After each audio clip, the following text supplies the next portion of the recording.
All right, guys. So today I want to talk to you a little bit about faith, a little bit about remaining in faith. I want to think about this concept today. The faith to step out is worthless without the faith to stick it out. Stepping out is good. We're supposed to step out in faith. We're supposed to step out, but if we don't take that second step and that third step, that first step means nothing to start without finishing. It's important to finish well. So I want to read Matthew 11:28 through 30 out of the Message translation, and it says, "Are you tired, worn out, burned out on religion? Come to me. Get away with me and you'll recover your life. I'll show you how to take a real rest. Walk with me and work with me. Watch how I do it. Learn the unforced rhythms of grace. I won't lay anything heavy or ill-fitting on you. Keep company with me and you'll enjoy to live freely and lightly." Okay, that's important because are you tired, worn out, burned out on religion? It's become a running joke that when you see me and you say, "How's it going?" my first reply is always, "I'm tired." And honestly, most of the time I am tired, but it's become a joke. That's my response. "Hey, how you doing?" "I'm tired." Or "I didn't sleep," whatever. And it's not just me. We are tired. As you get on Facebook and you see, "Man, didn't sleep," or "I need to I need to take a nap," or we are a culture of busy people who want everything right now, and we're burned out and we're tired and we need a real rest. And so it's important to understand what it means to have faith that remains. Because if we don't do it properly, we can get tired of taking that step out, and get that tired of going to church and going to the meetings and just the routine of what Christian life looks like. We can get tired of those things. So the phrase today that I want you to think about, it's a phrase that we don't enjoy. I remember I picked up the food at our food pantry last week, and or the week before, and I got there a little late because I overslept because I'm tired, and I wasn't late, but I got there a little bit later than I normally do. And the lady said, "Well, all of our bays are full, so if could you wait over here? Could you wait?" And we hate to wait.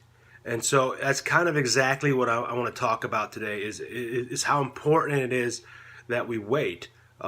We know that at the starting line of anything, God is working, and when doors open and we get this vision or this revelation or this word from the Lord, we're excited and we're ready to go. But once the door opens and we step out into the hallway, how long do we walk in the hallway until we go, "Whoa, I thought this was from you"?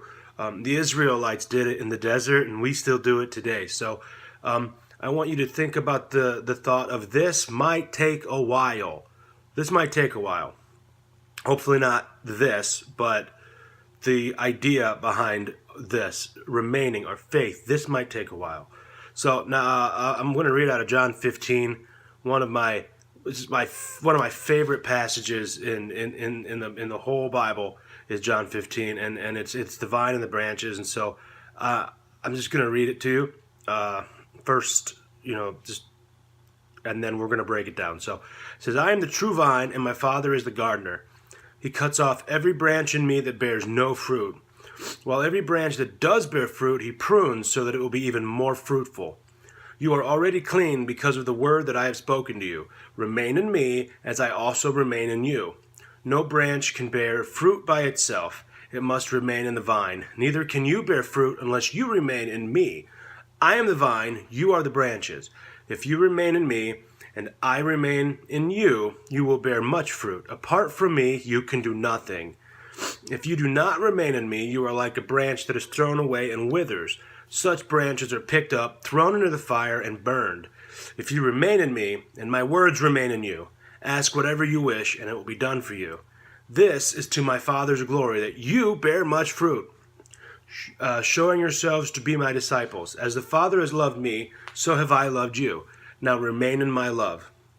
If you keep my commands, you will remain in my love, just as I have kept my Father's commands and remain in his love. I have told you this so that my joy may be in you, and that your joy may be complete. My command is this: love each other as I have loved you. Greater love has no one than this, to lay down one's life for one's friends. You are my friends if you do what I command. I no longer call you servants, because a servant does not know his master's business. Instead, I have called you friends, for everything that I learned from my Father I have made known to you. You did not choose me, but I chose you, and appointed you so that you might go and bear fruit, fruit that will last, and so that whatever you ask in my name, the Father will give you. This is my command, to love each other. Okay, so there's a lot in there to break down, and I would encourage you to go back and read John 15, to read those verses on your own time and break it down and think about it. But real quick, it's you can read that and you can see that fruitfulness and faithfulness are inseparable. Fruitfulness happens when you remain, when the branch and the vine, and there's a connection, and fruitfulness and faithfulness are inseparable. And so it's important that we recognize that right off the bat. So, okay, this might take a while. Jesus speaks at length about how we can bear fruit if we remain in him. However, while we crave real-time results, God isn't long, he's into long-lasting fruit. We don't like to wait. We don't like to wait. We want it now. We're like the kid from Willy Wonka, I don't remember her name, but I want it now. We're like that girl all the time. And we crave results that we can see, tangible things that we can see right now. But God is into long-lasting fruit. And so this is a thought. If we remain faithful, we'll eventually be fruitful, right? We'd like it to be the other way around, though. We would like it to be that if we're fruitful, when we see the results, we'll be encouraged, we'll be we'll be excited, and then if we are fruitful, then we'll remain faithful. But that's not what we see here.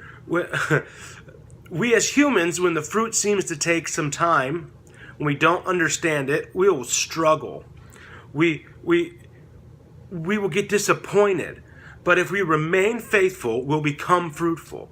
So I just want to think, okay, this is something that we sometimes we get overwhelmed in ourselves, but two things. One, we have no right to be disappointed by the fruit that wasn't born from the seed that we didn't sow. If you're not remaining, if you're not faithful, if you're not, abiding in the vine, you can't be upset that there's no fruit in your life.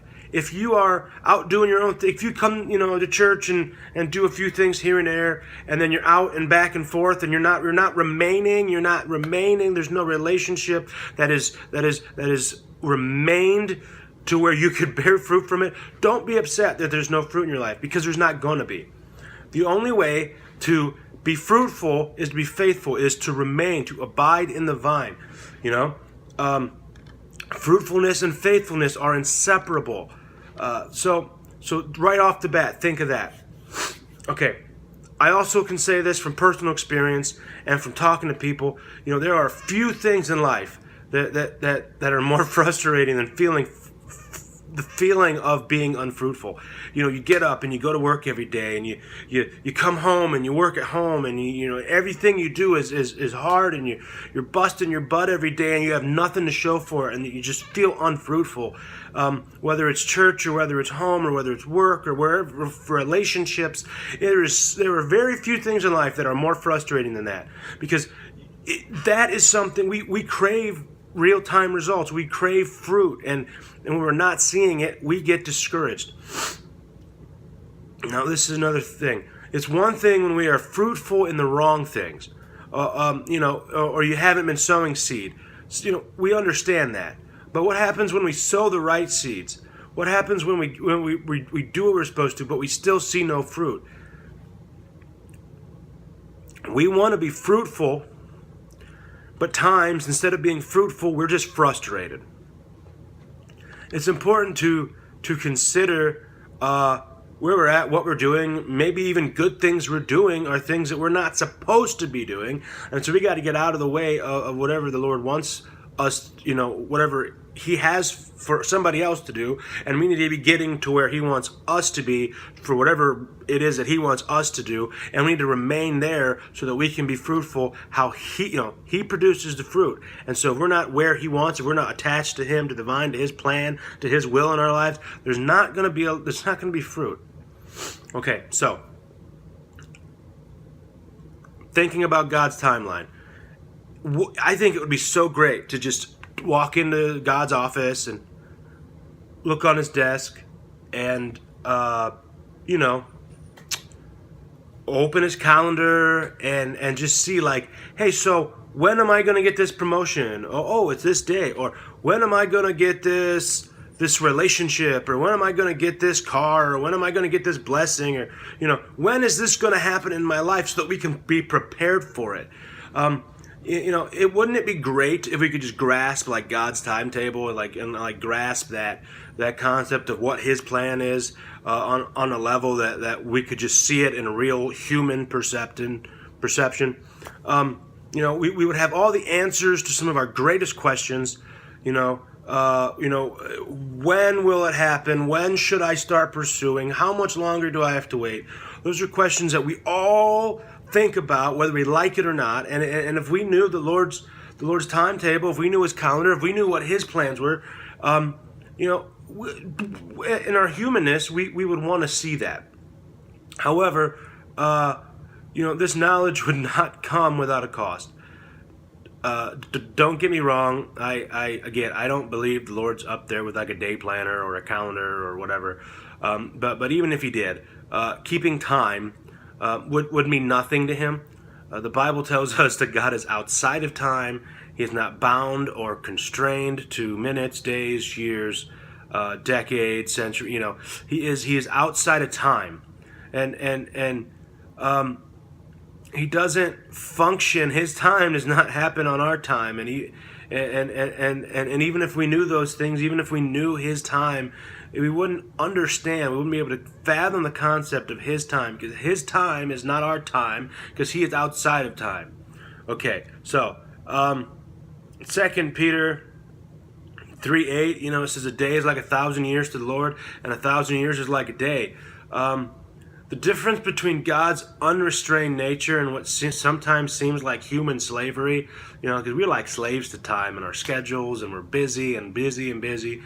The difference between his unrestrained nature and our restrained nature, it's just a vast disparity. And so the truth is, we will never understand God's timing this side of heaven, and I don't even think when we're on that side of heaven that we're going to even care about it, because we're going to be too busy worshiping him. So as we're when we think about this, it's like we seek the Lord, and we're asking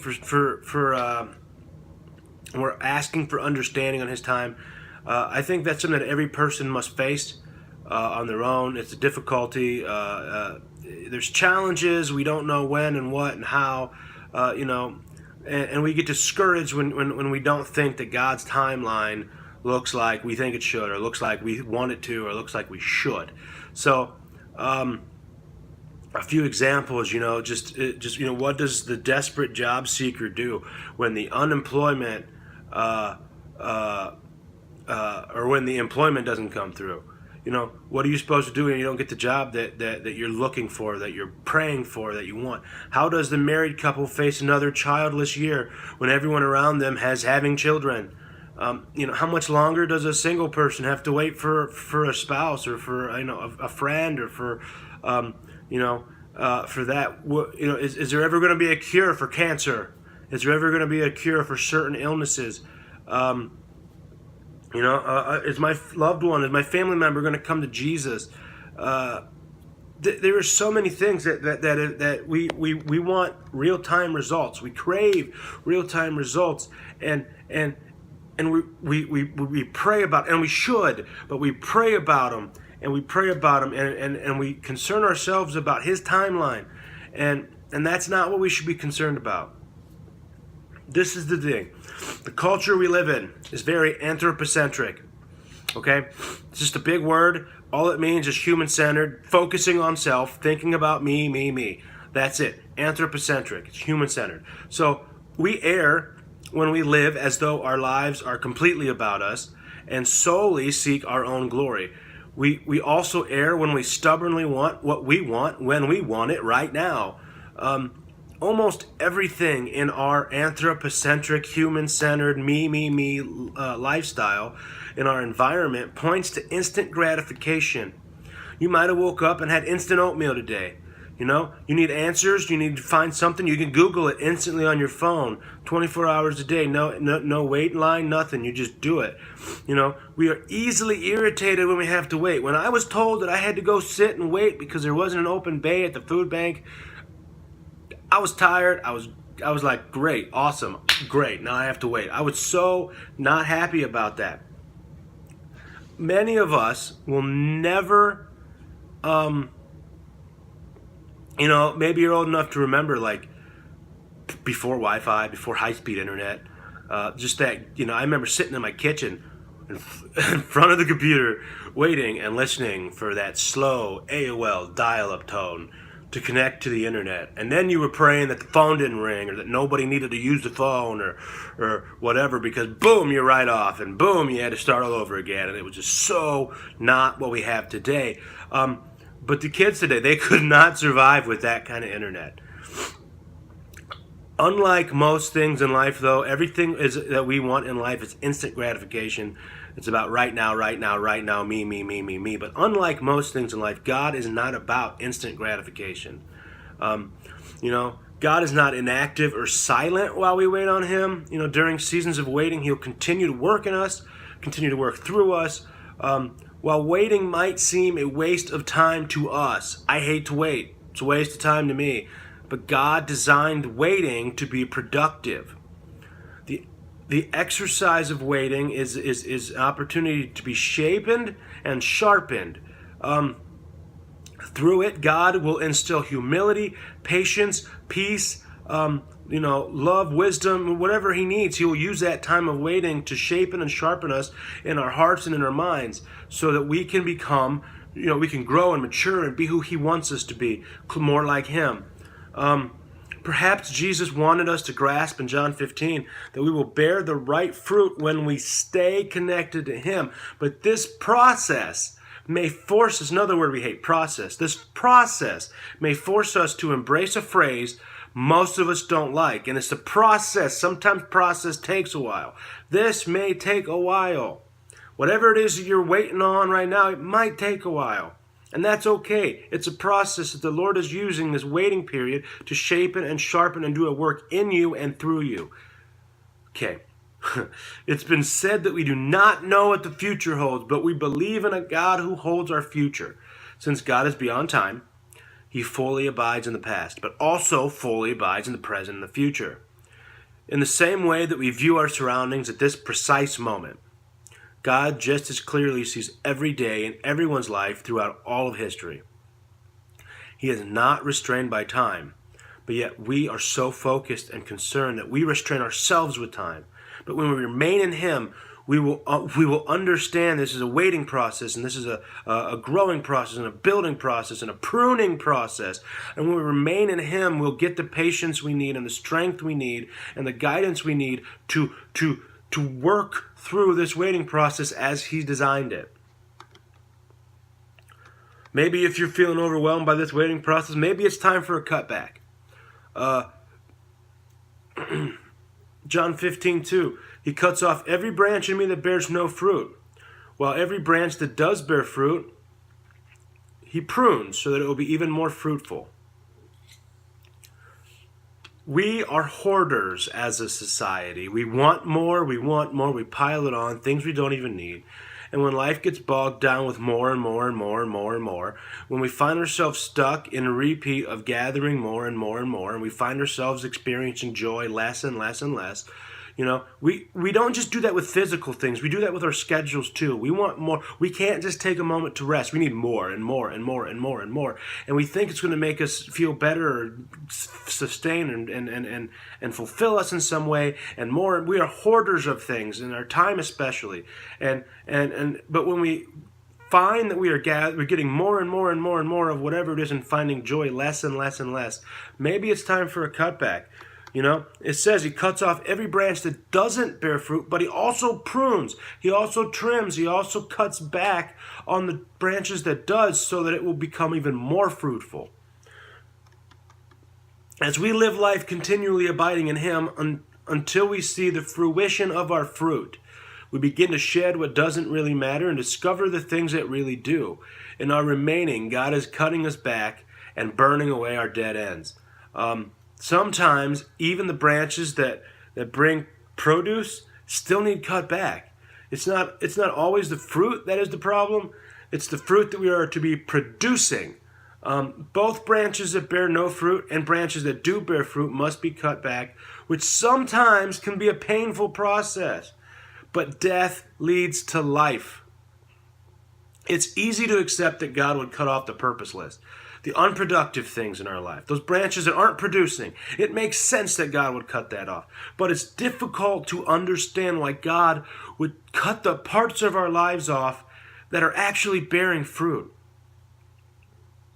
When we find ourselves experiencing this part of John 15:2, the cutback, perhaps God would say that you need to cut back. Maybe it's not the fruit that you're producing now. Maybe it's the fruit that he wants you to be producing. And so he trims back so that you can be healthy enough to produce the fruit that will be the fruit that'll last. What it boils down to is you're snipped if you do and you're snipped if you don't. It's the sound of pruning. It's the soundtrack of a life that is growing and not growing. Cut off appears to be the person who is unfaithful. But what about those who are faithful, who are experiencing the cut of God's shears today, who are experiencing this pruning process? It's a good thing. It's a real good thing. The crazy reality, though, is that at times even the good things are cut back so that they become more productive. I'm not a farmer by any sense of the imagination, but I understand that sometimes when it comes to plants and when it comes to that kind of stuff, you've got to trim back some things in order to produce a higher crop or a higher yield of whatever fruit that the plant produces. You need to cut back so they can be pruned, so you can be more productive.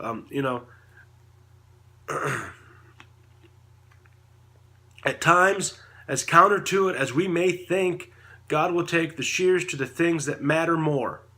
The areas that we are most productive in, so that our lives later on down the road through his process will become even greater and he'll be glorified more and more. When God gives us a cutback, he can remove something we saw as good, so he can replace it with something that he sees better, something he sees something greater. And in a life that's so bogged down and full, we must learn to differentiate what really matters and what really doesn't matter, and then commit ourselves to the things in life that are truly worth our while, the things that truly matter. Because some things that really, really, really matter to us, I'm guilty of this, mean nothing to the kingdom of God. Things that really are in my me, in my anthropocentric self, some of the things that make David happy are not good. And some of the things that make David happy are not things that's going to glorify God. And we need to be able to figure out and differentiate what is good, what matters, and what is not good, and what doesn't matter. Certain things in life will take a cut, good or bad, but don't be afraid. Just like we said a few minutes ago, I don't know what holds the future, but I know who's holding, or I know whose hands the future's in. Don't be afraid of what's being cut back. We know whose hands the scissors are in. God is holding the scissors. Don't be afraid of the cutback. Okay, this is one of my favorite points. 3, this is not going to be worth your while. Well, one of the hardest things in our lives is determining what we need to cut back so other things can grow. There's things, areas that we've done for years, things that we've done a specific way, and we don't want to change. We don't want to cut it. They're important to us. It's what we know. And one of the hardest things in our lives is determining what we need to cut back so other things can grow. So, we can't be consistent in every area of our lives all the time, but we can be consistent in the areas of our lives that really matter the most. And I hope you are today. It's not worth your while to stand in dead places. That's not going to be worth your while. It's not worth your while to stand in dead places. It's not worth your while to relive offenses after offenses. It is not worth your while to resent opportunities that you didn't have. It's not worth your while to be mad about how you were raised. It's not worth your while to be in those places. It's not worth your while to stand in dead places. But it's hard enough to understand the difference between right and wrong. So understanding what is really worthwhile sometimes is even more difficult for us to understand. And it takes these pruning, the shears, the cutting. It takes the Lord and takes events. It takes things in life to really show us what is really worthwhile. Because sometimes it's hard for us to think, well, this is a good thing, this is a good thing. But it's not what the Lord wants you to do right now.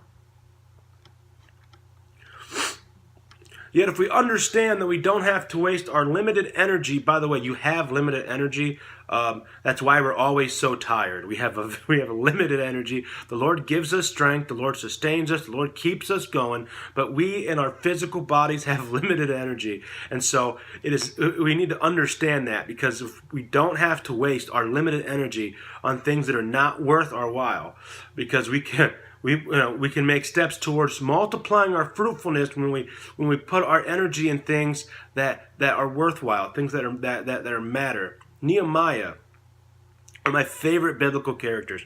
Nehemiah embodied this process and when they were rebuilding the walls of Jerusalem, because he only had a limited amount of time to complete the wall. Nehemiah divided the responsibilities up amongst the people, building the walls, and people standing guard against the people who were coming against the building of the wall. And when someone attempted to divert Nehemiah's attention, in Nehemiah 6:3, he asked them why he should waste his time coming down from the wall while the work was going on. Why should I waste my time? Nehemiah 6, it is 1-4, and it says, when word came to Sanballat, Tobiah, Geshem the Arab, and the rest of our enemies that I had rebuilt the wall, and not a gap was left in it, though up to that time I had not set the doors in the gate, Sanballat and Geshem sent me this message: come, let us meet together in one of the villages on the plain of Ono. But they were scheming to harm me. So I sent messengers to them with this reply: I am carrying on a great project and cannot go down. Why should the work stop while I leave it and go down to you? 4 times they sent me the same message, and 4 times I gave them the same answer. See, the limited time that we have to dedicate to our families, to marriages, to relationships, to friends, to work and the kingdom of God, the limited time that we have, it's wise to assess a distraction for what it is. It's just a distraction. It's wise to assess that. It's wise to stop and ask ourselves, look, is this really worth my while? Is this really what the Lord wants? Is this really where I should be focusing my limited energy on? When we start thinking like this, with this perspective, time, as limited as it is, it becomes a multiplier. We can gain more time to focus on what really matters when we have the capacity to determine what doesn't matter.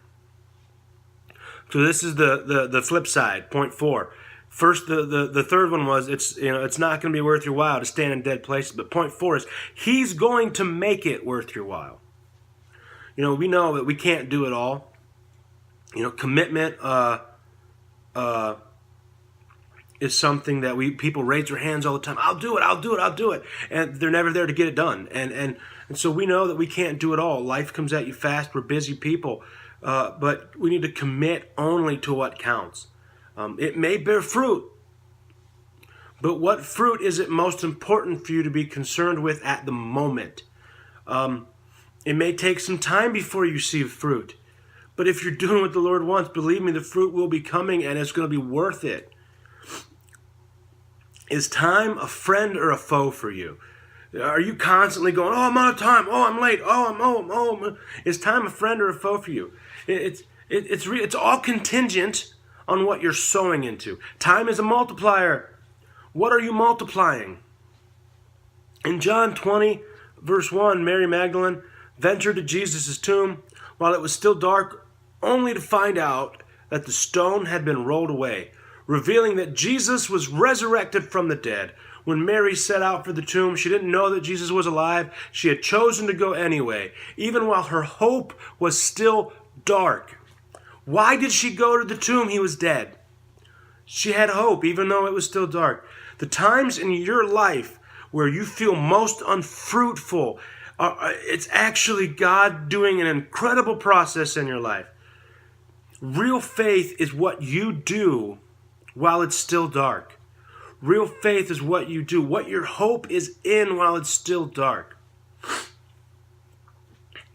After all, we know Romans 5:8 tells us that while we were still sinners, Christ died for us. While we were at our darkest, lowest places in life, sinners separate, on our way to hell, while we were still sinners, Christ died for us. Our deepest, darkest, lowest places, God loved us. Real faith is what you do while it's still dark. Therefore, even while we might feel unfruitful, we have a hope that tells us if we remain in a faithful connection to God, eventually we will see the fruit that God is developing in us and for us. It might take more than 20 years to create a pattern in your life. I don't know how old you are, but you could be doing the same thing the same way for years and years and years. It might take more than 2 weeks to undo it. It might take more than a few days to stop doing something that's part of your pattern routine. Years of living has planted things into your soil. When it's going to take some time to change life.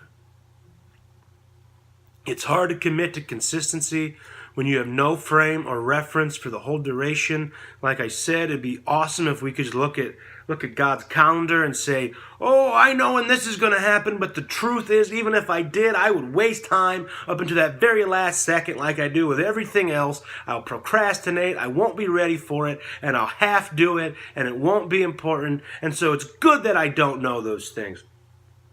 But it's hard to commit to consistency when we don't have a frame of reference for the duration.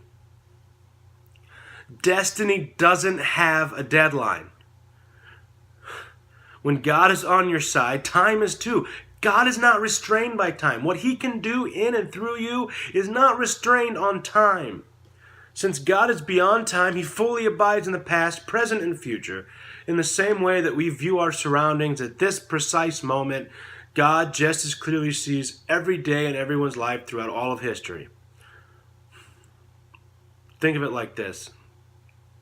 You might be pruned, you might be sheared. God's saying, while I cut you, I am cultivating you. If you can stick with it as a stub on this tree, watch out, because it's going to be worth every moment. God is going to make this worth your while. He'll bear fruit like you've never seen before. But if you're in a process right now where you feel fruitless, if you're in a process right now where you feel like you're not bearing any fruit, John 15, remain in Him. Remain. It's a process. It's a waiting period. This may take a while. What do you do in the process? You worship while you wait. We would rather enjoy those moments that are suddenly, those, like in Acts and Pentecost, like those moments that just boom, those sudden moments, But remember, as Jesus left, He said, wait. There was a wait before a suddenly. Anytime I see a suddenly in the Bible, there was a wait. There was a period, a process, an opportunity for growth before that moment of sudden whatever amazement happened. There was a moment. There was a wait before a suddenly. This might be your wait moment. Suddenly is coming on God's time. Jesus said this, I am the vine and not the vending machine. We need to wait as He's instilling all these nutrients and all these things in us, all these growth, all these things. Fruit will come from that. We can't just sit down on our knees and pray to him and push a few buttons and hope to get something to drop down that looks like fruit. That's not how it works. So I'm going to leave you with a few questions today, homework or thoughts for life or whatever you want to say, but what are some things in your life right now that you need to cut back on or cut off completely? What are some things in your life now that you need to cut back or cut off completely? Our energy and our resources are limited. It's important that we dedicate our time and our resources to the right things while we still have time. So we need to think about this. What are your top priorities? Ask yourselves this question. Jot it down. Write it down. Put it by your computer. Put it by wherever you're going to see it. What are your top priorities? If a stranger was asked to look at your life and list your top priorities based only on your actions that they see, would they make the same list about you? Write down your top priorities and then ask a stranger what they think your top priorities are. If they would make the same list, you're doing fantastic. Chances are good that they won't, though. And then maybe we need to reconsider how we live life and what's important to us. Because what's our priorities should determine how we live life.